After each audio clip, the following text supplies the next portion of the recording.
In this episode, we celebrate the legendary CBBC series Chucklevision.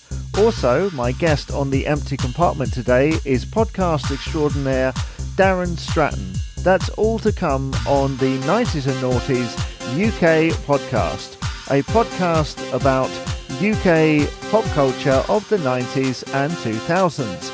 This is Jamie Dyer saying welcome to the podcast, and if you'd like to get in contact with us, email 90sandnoughties@gmail.com. That's 90sandnoughties@gmail.com. You can tweet us at 90sNoughtiesUK on Twitter, or just go to the Facebook page, 90s and Noughties UK.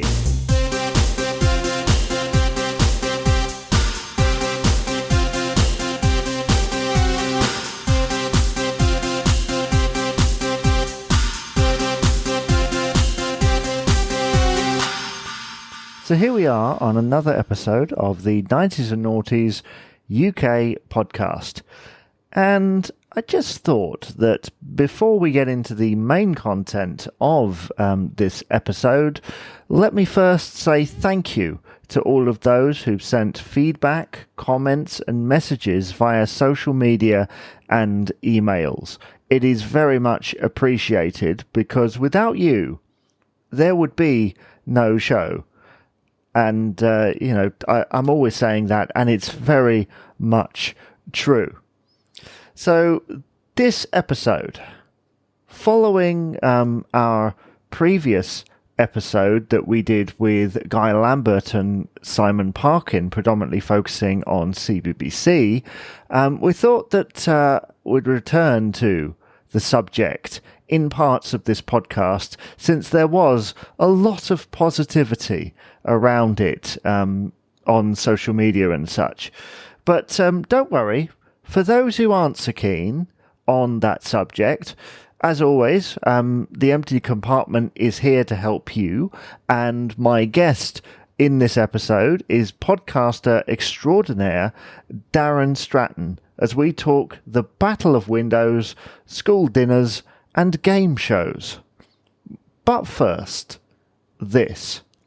Before we get stuck into this week's roundtables, yes, I did say roundtables, on Chucklevision, let me take a look in my post bag as I asked you in the past week of your favourite 90s or Noughties CBBC show.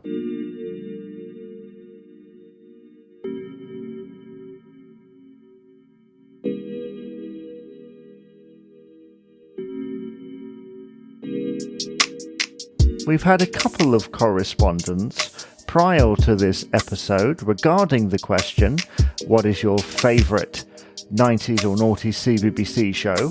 And first off, we have Ruth, who says, no sweat.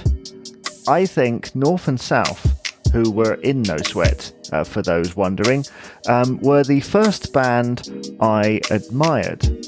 My best friend got us tickets for the CBBC Big Bash event, and we got to see them perform. We were so close to meeting them too. Still gutted for little me, but Lee, the main singer, did pose for a fun photo from a few meters away. Thank you very much, Ruth, for getting in contact there. And lastly, Matthew says, how about the Ant and Dec show? Their first television show as presenters. Ran for a couple of series between 1995 and 1996. Now, I have to say, Matthew, I don't remember this show particularly, but I do know that there was a little bit of controversy because of the Beat the Barber section, of course. And if people don't remember, it was this weird thing where they cut children's hair on the air, and it caused a lot of controversy at the time, which I think since has kind of, it kind of sounds cute in hindsight, but there we are. Thank you, Matthew, for reminding me of that show. And to you, dear listener, if you'd like to get your letter in the post bag, there will be plenty of opportunities via our social media channels in the very near future.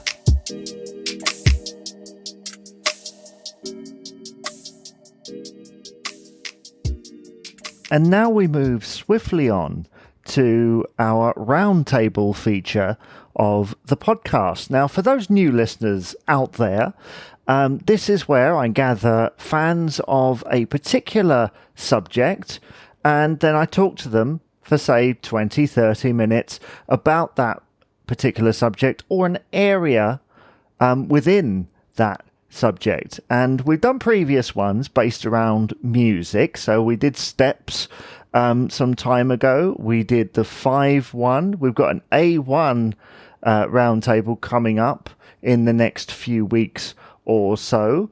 But this one is the first time that we have focused on a TV show.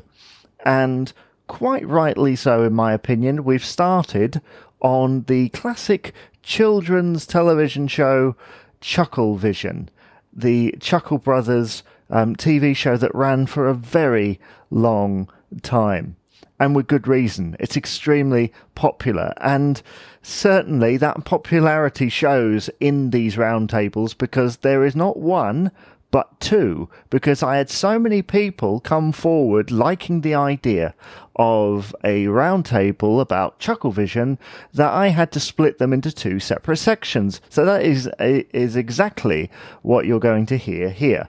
However, unfortunately, for all the people that put themselves forward, some had to drop out.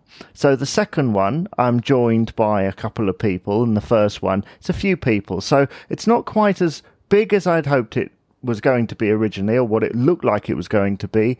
But we carried on regardless, and we enjoyed it. So now, on the 90s and Noughties UK podcast, I present to you the roundtable for this episode, Chucklevision style. This is another 90s and Noughties roundtable, and this time it's a TV roundtable for the first time on the podcast. And in this one, we're going to be discussing the classic children's television show Chucklevision. It ran for 292 episodes over 21 series between 1987 and 2009. And I'm joined today by Alan, Jake, and Jamie, who are here to discuss the show. So I have no particular agenda here. I just want to have a very friendly conversation about the show and the Chuckle Brothers in general. So, Alan, start us off. How did you discover Chucklevision? I think it was just being a kid at the time, watching CBBC. Chucklevision came on, and it was just amazing. It was one of those comedy programs that didn't seem to patronise you as a kid. In a similar sort of vein to like Maid Marian or a couple of other TV shows of that ilk. It didn't patronise the children, so you could quite easily see it not being on CBBC, but like later on in the evening. It was just comedy. It was great comedy, but just marketed towards children for some reason. It's extremely universal, isn't it? It's very kind of It's like Laurel and Hardy, Abbott and Costello. It's that sort of ilk. I think it comes back to like way back when, even before television, in the sort of like the clowning kind of sort of like scenario with the white face and the other clowns. I can't remember the names now, but where there was one in charge, which was always, I believe, Paul. And Barry was the subservient ones that seemed to have a bit more nous about him. But to be fair, I don't think either of them had any nous about them. One person just decided to be in charge, and the other person went along with it, and neither of them seemed to know what they were doing. Definite, well-defined characters. What about you, Jake? Well, I sort of, same as Alan, really. I grew up with it as a child, but not just on CBBC, but also CITV with a lot of the other shows at the time, and like you said, it's got a good formula going for it. Like, it's hard to describe, really. I mean, the thing is, like Alan said, it works well for children. It doesn't patronise them, and it's got a good formula. Like, you've got when it comes to their sort of the themes with each episode, it's like you've always got Barry, who's sort of naive and he hasn't got as much common sense, but then you've got Paul, whose ego gets in the way of everything. And at the end of the day, their combination is what ends up making all the humour and all the things go wrong for them. And I thought that was quite entertaining. Yeah, and it still stands up now. What about you, Jamie? Well, I grew up with them with my brother, watching them over the years. Good comedy double act. Yeah, definitely so, and well defined, because they'd had a career before that TV show, and They did. yeah, and the beginning of that TV show was remarkably different.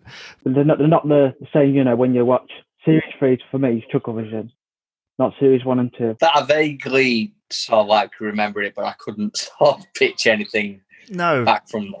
It seemed to me as though they didn't quite have faith in the format, because they cut off to a magician and they cut off to a guy doing monologues and telling stories. He spoiled it. Yeah, he did. Brian Butler. It completely ruined the flow of it. So, like you say, Series 3 is the Chucklevision. Beginning. Yeah. Beginning of Chucklevision. The beginning of the whole thing. So they just hadn't found their ground at the time, I think. From Series 3 onwards, as we say, is Chucklevision, and it ran for a long time, 21 series. It did. Yeah. Do we think that it kind of waned towards the end? It's like all things, really, I suppose. Everything loses its magic sooner or later. I think, in fairness to them, though, they probably wanted to carry on. I mean, I remember seeing Paul on Twitter not so long back saying the BBC just stopped it. They didn't even know it was going to stop. It just stopped. So they probably had an idea to carry on. It just didn't get the go-ahead. It's a shame that we've lost Barry now, unfortunately. Yeah, exactly. Yeah. We've actually lost two Chuckle brothers, because originally there was Jimmy and Brian as well as Paul and Barry, and we've lost Jimmy Patton, who saved his life earlier on this year. Last year. Was it last year? Sorry. July, I think. Met Paul last June, actually. Me too. I went to go see him in Halifax in May last year. I've actually never met them, even though they're like from just down the road. So they live in Rotherham, or at least they did. Well, I know Paul lives in Rotherham, and I live in Wakefield. He lives in Bawtry now. Bawtry, right? Okay. Unfortunately, I've never had the opportunity to meet either of them, and that is something that I do feel sorry about. That I didn't get to do that. So I was just saying, I think the reason I went to that event to see Paul is because, like, I just thought I want to meet them, and because we've already lost Barry, it'd be a shame if we lost Paul before I got to meet either of them. And I just thought, well, yeah, I'll do that now. But it's not the same anymore. No, it isn't, and I do think they should put Chucklevision on iPlayer or BritBox or something. Yeah, absolutely. Yeah. Or Netflix even. Well, yeah, I think the problem is because it's classed as children's television, it kind of gets put into this wormhole where they go, yeah, but it's old, so kids aren't interested, and it's like, but it goes into this whole new category that they need to invent, really.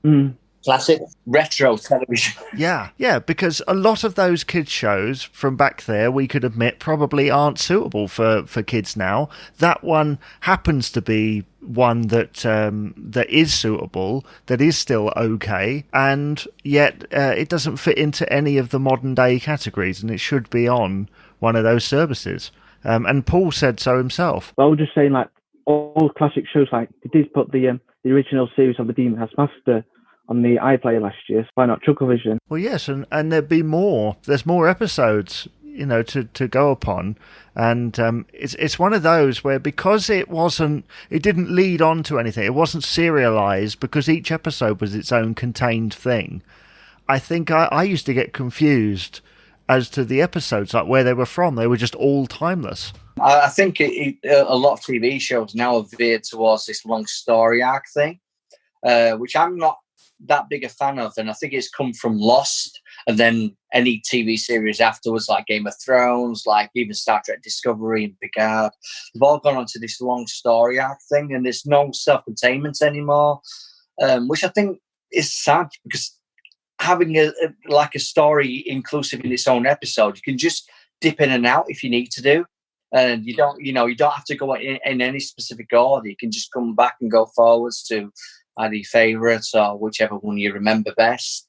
You're not going to lose anything by just watching that episode. So even the casual viewers are going to enjoy it. The fact that they don't follow an arc, it makes them more timeless, means that they age like fine wine. Yeah. And also, what you were saying earlier about how it sort of lost its magic over time, the fact that it lasted 21 years shows how good it was, really, in the long run of things. Yeah, because let's be honest, if you ask someone to describe a children's entertainer, they don't really come to mind initially as looking like children's entertainers, but it worked. Yeah, absolutely. Again, it goes to me saying earlier that they didn't come across as being patronising. They were just a character that just appealed to children as well as even adults. I mean, I was watching it well into my 20s whilst it was still running. I was still happy to watch it. There's a little bit of humour that can appeal to adults as well, like the jokes about Rotherham football and all that. Yeah. That was a good episode as well when it went to Rotherham. And there's even a few secret jokes that an adult might find funny. Like I think there's one episode where it says, "I don't think Dan's waving at us, Barry." Well, I don't think there's many people that used to watch Chucklevision nowadays that will move a piece of furniture without saying "to me, to you." I agree with that. They had a few catchphrases. Obviously, one of them, as you say, being "to me, to you." Oh dear. That one, yes. Even though they were all standalone episodes, those catchphrases kind of tied the whole series together. It became a familiar thing. I mean, what do we make of the music? Because the music was quite unique for the time. It's Dave Cook that composed the stuff for that, and he's actually released some stuff on iTunes and Spotify and things. And listening to those tracks, it has a really kind of unique sound that is just that show. I find it sort of like uplifting and sort of like just entertainment sort of sound. Really, I think it was very much of that time. But yeah, as Jake said, it was uplifting. It was short to the point. It had one word repeated over and over again. It did what it needed to do. It was great. But I really enjoyed the setup where the eye fell down and Barry picked it up and they put the dots there. It was great. Yeah. Do we guys have any like episodes that stick out to us? Chuckles in Charge. Yeah. Indiana Chuckles. The one where they did that pantomime thing in Blackpool, because that sort of ties them in with what they do outside of Chucklevision as well. Characters seem to sort of like keep, for some reason, certain characters that pop up that seem to be memorable for me. So, for instance, the McChuckles, where they were the Scottish version of the Chuckle Brothers. Yes. And when Jimmy did the no slacking and Brian did the get out of it. Certain characters did that thing. Yeah, I mean, I'm going to go early here. I'm probably going to say Cabby and Chips from the early series, from 3 or 4, I think. 3. Series 3, there we are, because it's actually been released on DVD. It's a shame, actually, they haven't released more of those. I don't really understand why. It's probably a sales thing, but I think after the first 2 series got released on DVD, they didn't particularly sell very well because it wasn't the Chucklevision that everybody knew. So even though everyone was waiting for 3 onwards. Probably did the similar sort of thing with the Muppet Show as well. The first couple of seasons of the Muppet Show was a bit weird compared to the later series because they had the British entertainers like Bruce Forsyth, for example. The Americans aren't going to understand that. Later on series, they started getting the American actors in. Yeah, and it got bigger, that particular show. So yeah, those are the episodes that we kind of define. I mean, where could they have gone? Because what I noticed later on was they were starting to bring in more kind of pop culture references. They could have sort of gone with their way of bringing in star guests, like working for, I don't know, Kylie Minogue, for example, and helping her do pop concerts or recordings or whatever, and cocking it up as they always do. Certain things like that, or in wardrobe. Fashion shows, doing the fashion shows and making an absolute big scene of it, and then for whatever reason stealing the show. It could have gone. There's so many things they could have done. It was just one of those things that's universally translates to anything that they wanted to do, any job. I can't remember their actual job. They seem to do a different job every week. I don't know what their job was, but they did a different one every week, and whatever it was, they were not slacking or. But usually just working for Dan in his van. Yeah, it tended to be, didn't it? It was one particular job, but usually the same boss. Yeah, every time. Dan. Yeah, I mean, we mentioned earlier that that their kind of legacy and their history, it kind of conforms with Laurel and Hardy and Abbott and Costello and those double acts. A couple of sort of things. I remember they've done the wallpapering routine at least once on Chucklevision. Or twice. Yeah, once or twice. And they've also done I was surprised, actually, they did the bed routine as well. Both of them in the same bed, which is a real callback to Morecambe and Wise and those performers. Did they do the wallpaper routine on that Bruce Forsyth Generation game? I don't know. Oh, I know they did the pottery fall in place thing. They definitely did that on Generation Game, but I've got a funny feeling they did the wallpapering routine on there as well. I don't know. Does anyone else know? I don't know. Sorry, I don't either.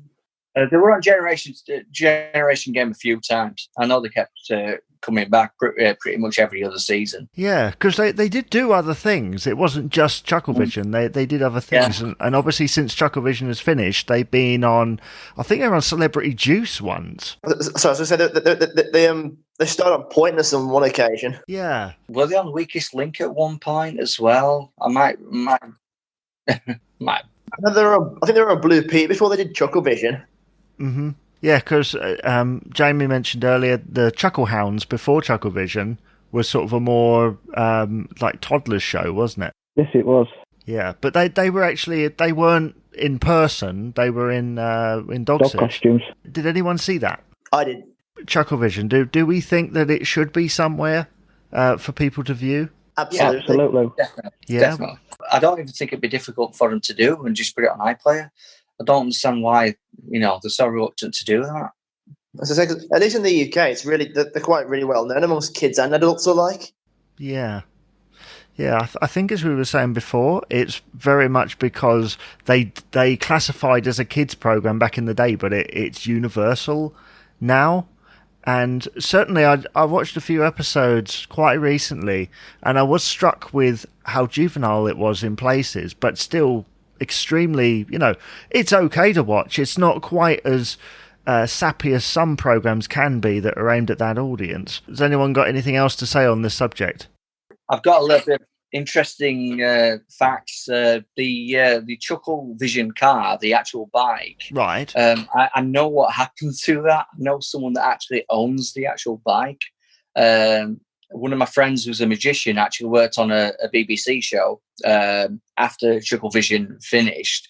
And because the BBC owned the prop, they asked him if he wanted it to sort of like clear the storage. So he actually now owns that bike. And he's a magician that lives in Scarborough. That is amazing, because I know many people wanted that bike. I've asked him for it several times. But he's basically redone it, so it doesn't look anything like it did back then. But and he does use it for some of his performances. But yeah, that's where the bike is now. It's in Scarborough. And apparently it actually had a motor on it, which I couldn't remember this, but it had a motor on it. So the gag was when the Chuckle brothers went out of the car as if they'd left the handbrake on, and it rolled off, but it rolled off uphill. So they were chasing after it as it was rolling away, and it was a motor driving. Oh, that's clever. Good joke. It works, and it still works now. Yeah. That's interesting that bike is still in use. For one thing, are there any other? Do you know about the whereabouts of any of the other props that they might have used? No, I'm not aware of any others. I just know about the bike. As I said, I really wanted that bike. Yeah, but yeah, it's not letting go. I think everybody did. I think everybody wanted that bike. Although I don't remember seeing it too much later on. It was very much a sort of an early on. I remember seeing it mid-90s, but after that, I can't recall whether they used it very much. I think it was made by the BBC props department, so I don't think the Chuckle brothers actually owned it. It was something that was made for the show, and then obviously because they owned the actual prop, they decided to give it away, because obviously it's just taking up room and it's never going to be used again. It is sad, and obviously the show ran until 2009. We're quite lucky that it ran that long, and as we've quite rightly pointed out, they went on to do other things. And there's the pantomime they did as well as the Chuckle brothers. Yeah, they did a few pantos, and I think Paul is still doing them. Yeah. I've heard that Paul's doing a comic convention in Stoke-on-Trent. I'm sure I've read that somewhere, that he's going to turn up at one of the comic conventions. But obviously with the COVID-19 thing, it's been put on the back burner. So it may still happen next year that Paul Trickle might still turn up at Stoke-on-Trent comic convention. So if you do want to go meet him, that's probably somewhere to look out for. Well, there we are. And we're going to draw it to a close there, but I'd like to say thank you very much, Alan, Jake, and Jamie, for joining us today to talk about Chucklevision. No worries, pleasure. Yep.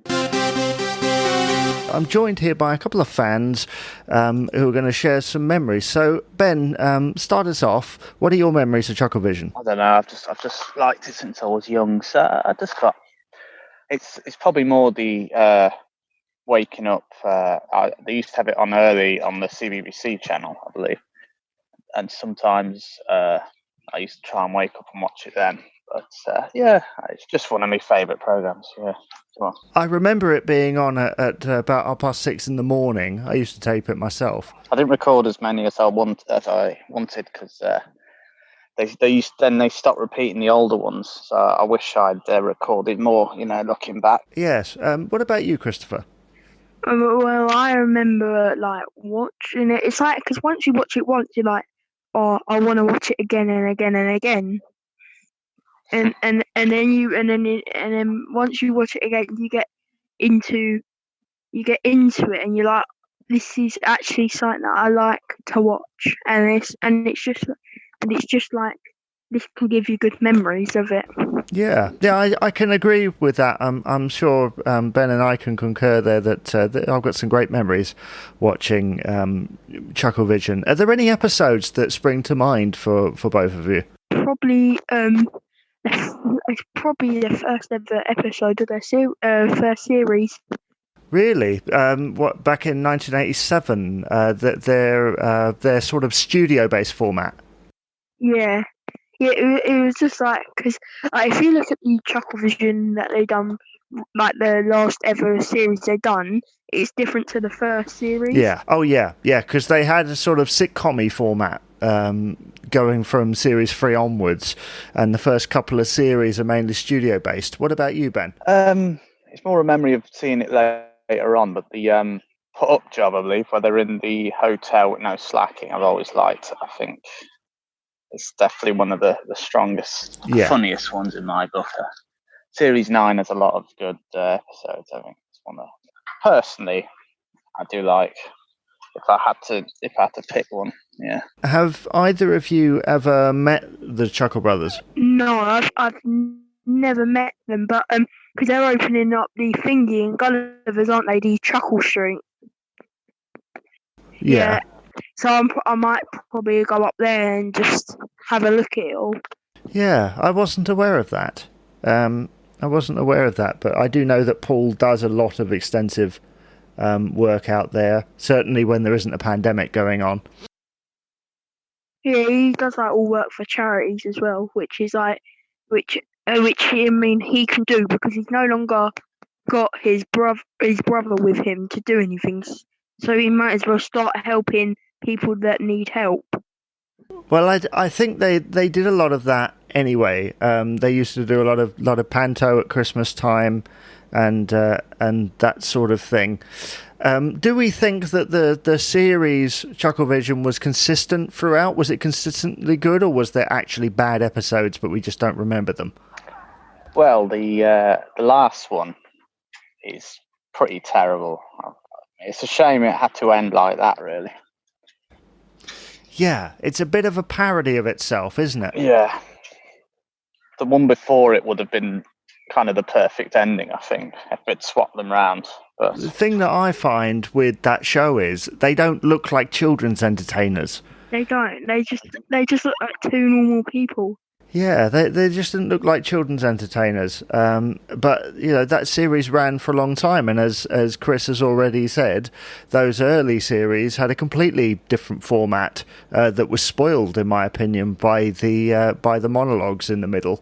Those live shows are pretty good, but I do think they need to get out some of the later series, certainly, because they've gone up to series 3, and I would imagine what's happened is they've released the first 2 series, and then they didn't sell very well because they weren't the format that we all know and love, so they've stuck out series 3 about 5-6 years later. It's pretty much not sold very well, unfortunately, but they do need to get them up on iPlayer, apart from the last series, of course. BBC seem to just want to not acknowledge the show since it finished. I don't know. They just, it's like they don't want any, think, oh, that was years ago. We'll brush it under the carpet or whatever, which is not very nice, really. But it's been like a thing that's been going on for loads.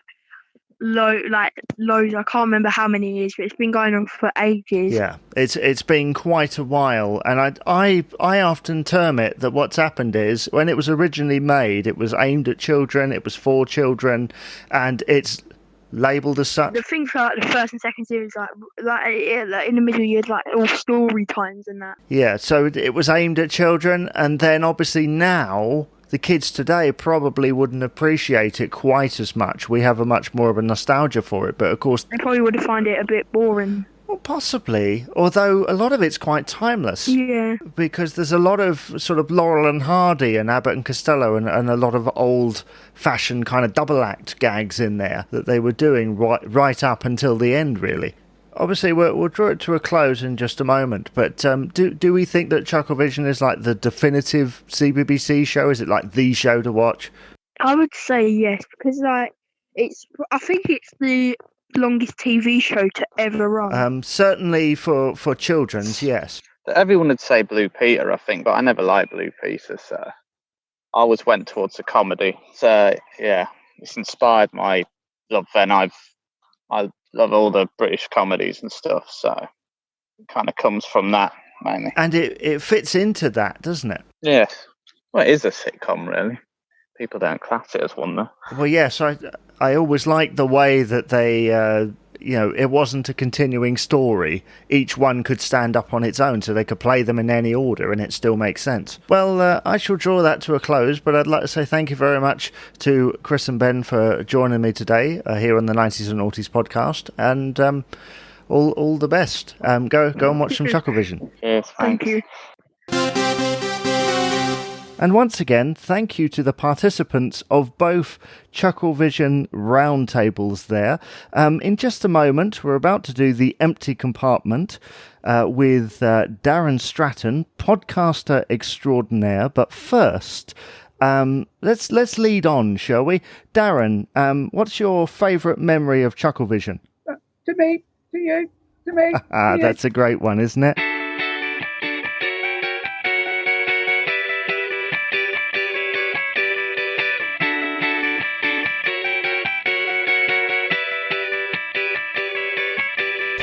And so it's time for that part of the show called the Empty Compartment.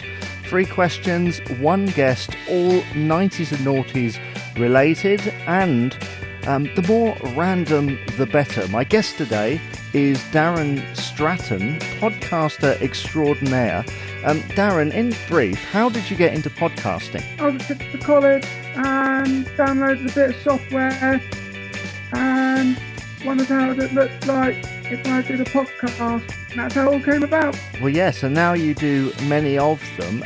Normally what I would do is I would read out the first question, but I think the tradition appears to be that actually you go first. First question that comes to my mind is Windows 3 versus Windows 7. Oh, see, now when you say 3, are you talking about before 95? Yeah, just for all you viewers at home, Windows 3 was released in 1990 and Windows 7 was released in 2009. So I kind of gone for the extremities on both ends of the scale. Yeah, I mean, that really is both ends of the scale, isn't it? Because really, people didn't start getting into proper computing till about 95 with the introduction of Windows 95. This is going to be a very geeky conversation. It's a very geeky conversation. You know what I'm like, Jamie? Yeah. I've done about 1,900 podcasts. So yeah. Mostly about this particular subject. That is your specialist area. But you can't really do anything with Windows 3, though, can you? You'd be surprised. I do another show called A History of Windows. I've done 210 episodes of that. 110 of them were Windows 3. Right, and what can you do with it? Just your basic stuff, really. I mean, Windows 3 was the first one to introduce a desktop icons. It replaced the MS-DOS Executive from Windows 1 and 2. Yeah, you see, I remember 3.1, which was sometime later, wasn't it? 1992. Yeah, but you see, 95, everyone's got the memories of 95. That was when it really took off. That's when Windows looked like Windows. Windows 3.1 was the one that introduced the first Windows logo. You know, the one that we know of, the first of the swirly ones. Yeah, I mean, for me, actually, we're talking about Windows 95 as well as 3, but 98 was like my first proper experience, you know, when you get your own computer as a kid and suddenly, like, you can do all this stuff. And it was one of the first where the internet was almost in mind, wasn't it? Yeah. DOS was mine. Well, I mean, DOS is another thing. I mean, C:// C. It was confusing, wasn't it? It was. I remember I was trying to do a database in Works, and I was on DOS 6 at the time. Oh, it was tedious. Well, it is, because you have to remember all this. It's like coding. I mean, no wonder it took people so long to get into computing. But my very first computer was like a little briefcase. You just fold it out, open it up like it was a briefcase, and out came your keyboard. Had no mouse. Wow. And when would that have been? 1993, I think it was. Wow. I was 6 at the time.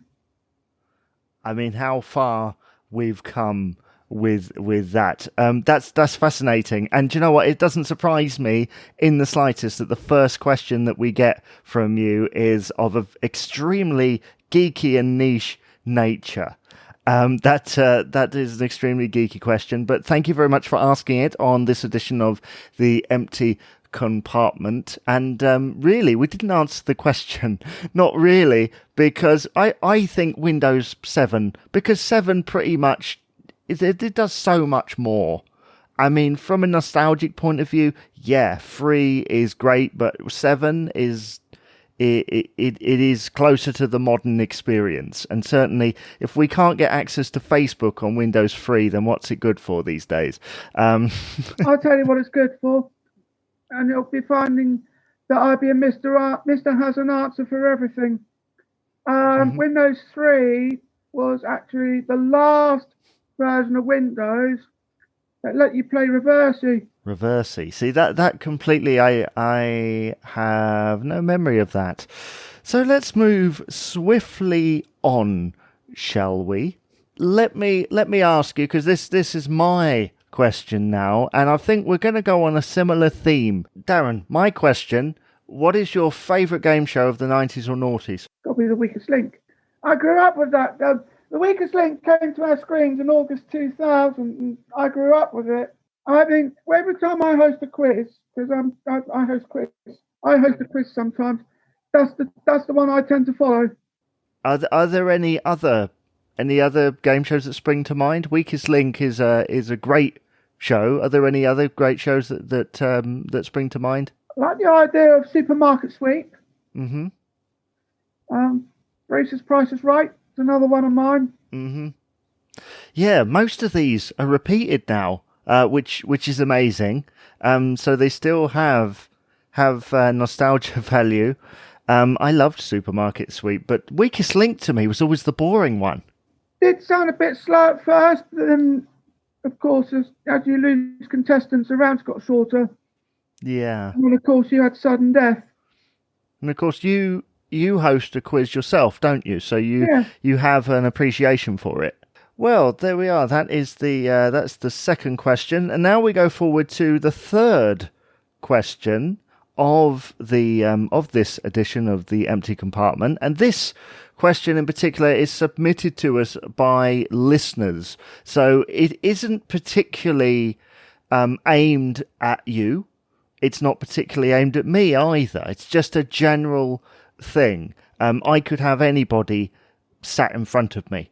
So if you don't know the answer or you're not sure, don't worry about it. It wasn't selected with you in mind. But that's the randomness of it, isn't it? So thank you very much to Tom that got in contact and asked, what is your memory of school dinners Were they any good, or were they as bad as Jamie Oliver said they were? I have mixed emotions about school dinners. There were some that were really nice and others that were absolutely disgusting. Yeah, I remember, I don't know, it must have been sort of late primary, early secondary. They bring out curry and it was like green and you didn't really know what was in it. It was just like mush. Yeah.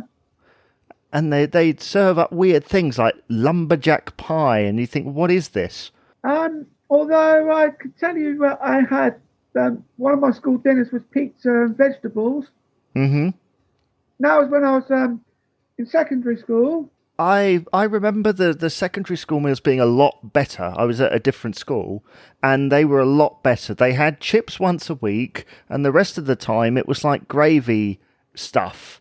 We had things like braised steak and bacon and parsley and that sort of thing. It was very nice. I never thought of the idea of bacon and parsley. I think you might start something, Jamie. Was it bacon and parsley sauce? No? No. That is unusual, isn't it? Because it's funny because the question mentions Jamie Oliver, and back in the day, my school, they had this newsletter that used to come out, and they said, oh, despite what you're seeing on TV, our meals have always been great. And I must admit, actually, they were always great. But I wonder how many schools actually didn't have great school meals but went, no, we're all right. Because most of it was junk from what you saw. I mean, did you ever have a turkey Twizzler? No. No? I think that was mainly from the inner city schools. I don't think that was a bit further out. No, my secondary school was in Emsworth.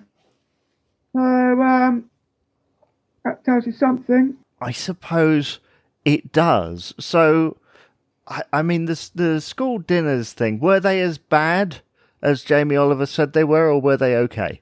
Depends on how the person would perceive it. My best answer for that, unfortunately.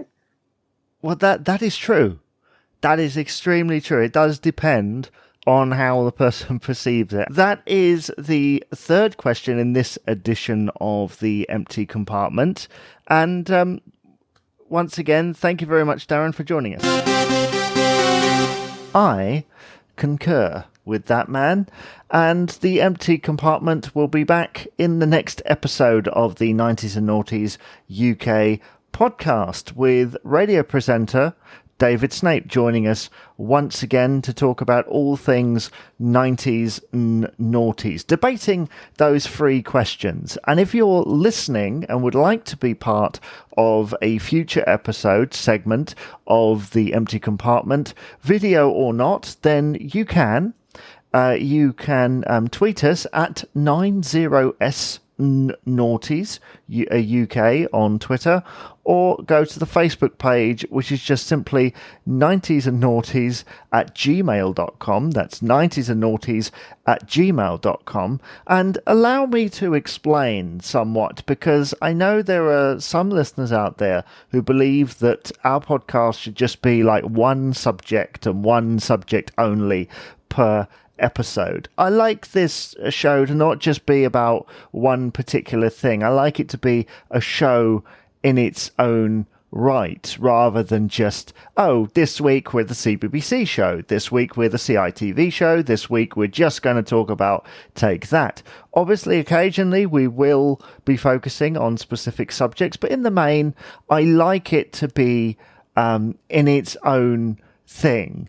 You know, its own shell somewhat. And it's what they've done on radio for years. There's a great Australian show that I enjoy listening to on 3AW in Melbourne, which I listen to online, which has a show called Remember When, which is broadcast over several stations. They don't go, well, this week we're going to talk about this particular thing. They just go from this to that to something else. This isn't just about one particular subject. It's about the whole lot.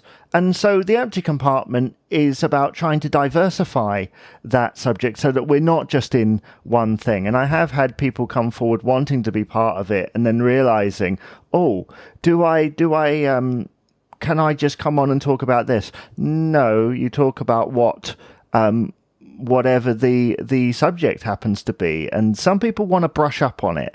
And what I will say to those people is, obviously, when you're proposing a question, brush up on it if you want to, if that helps you. But for the rest of it, allow it to be spontaneous, because I'll explain here that every guest, apart from their own questions, they don't see the question beforehand. So if it sounds slightly stilted at times, or they don't quite know what to say, that is because they haven't seen it beforehand. But the chances are, it's a 50-50 chance. There was always a chance that guest was going to go, oh, and then reach off into something. I just didn't know. And that is the risk that you take. But it's a risk worth taking if you get something decent, because I love the spontaneity of it. That's why I ask in some ways. I love the spontaneity, and I love the nostalgia that comes from just remembering something that perhaps you haven't thought about for a long time in that moment, rather than refreshing yourself and then going, well, I hadn't thought about it till the other day. It's like, no, I want your first thing.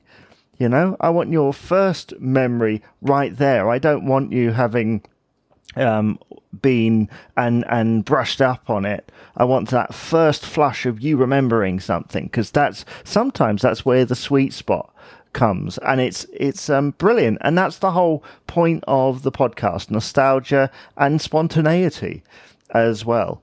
So yeah, let me go into right now, after that little diversion away from the podcast, but I felt like it needed to be said in spoken form rather than just online.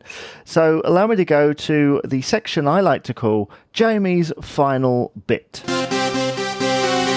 So this is Jamie's final bit. It sounds just like the rest of it, but it is in fact the final bit. And this is an extremely off-topic reference, but I'm going to make it anyway. And I thought that for this week's final bit, since we have some time to spare in our 1 hour time slot, that I would look, since predominantly we've been talking about CBBC of the 90s and noughties, I thought that why don't we combine the initial subject with the roundtable subject and take a look at the marvellous Genome Project as part of the BBC. They've got this amazing thing where all the Radio Times listings going back to as far as the beginning, really, of the Radio Times. And I thought, why don't we look at like random episodes of Chucklevision and see what was around them, and maybe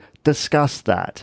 And so yeah, go and check out the Genome Project. It's a brilliant resource for those interested in what was on TV at particular moments in time, and radio as well. Wonderful. So yeah, first one we're going to look at is from around May 1990. And 1540 was a cartoon double bill, doesn't say what that was, into Chucklevision, introduced by Andy Peters, peak broom cupboard time. And it says Paul and Barry set to work on a car. Now that is quite possibly Cabby and Chips. I would imagine that would be the episode. It's about the right time. And after that, we had cartoon adventures with a duck-billed platypus, Ovid, and then Simon and the Witch, the last of a 13-part serial.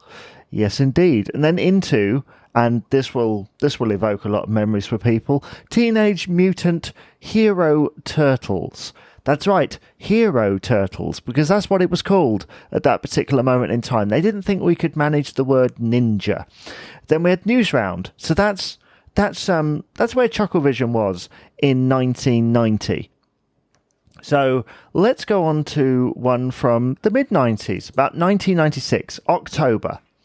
So we start off beforehand with Chucklevision. It said here, Otis the Aardvark introduces cartoons at 3:30, and then 3:50 Chucklevision.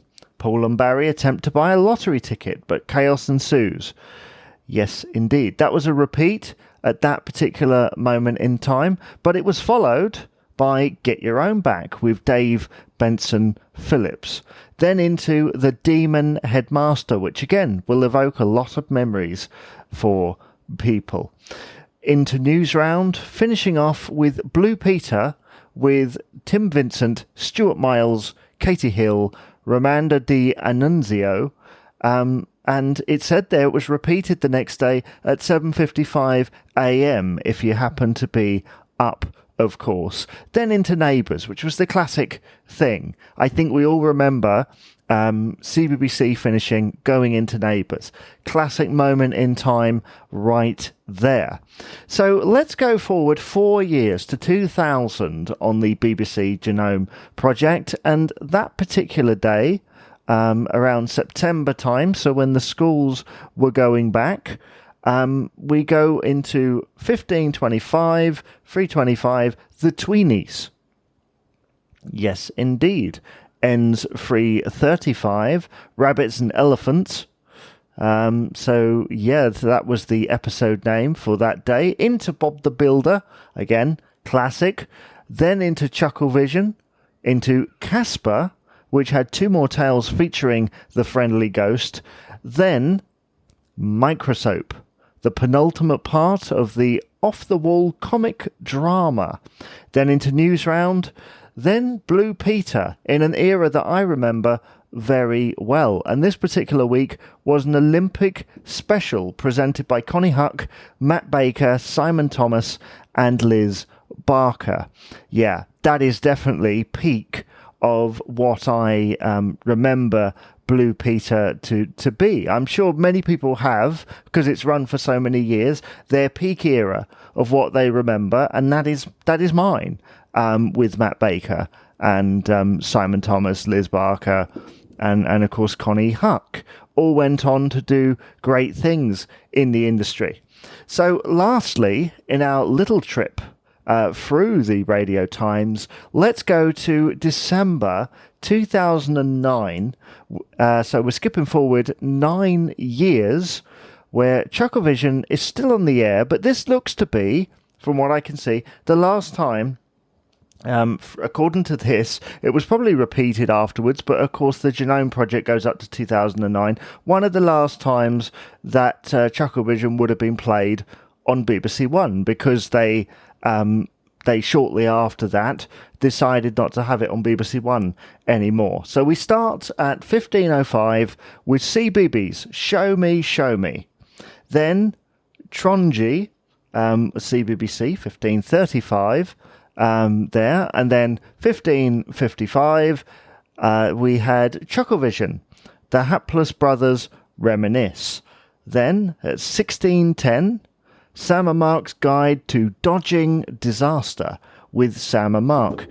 Then Shaun the Sheep, then the Sarah Jane Adventures, then into News Round, and then sadly no Blue Peter on this, but into The Weakest Link.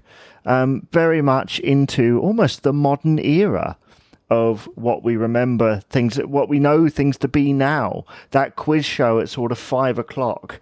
And I have to say, I liked The Weakest Link in some ways, although at times it was boring.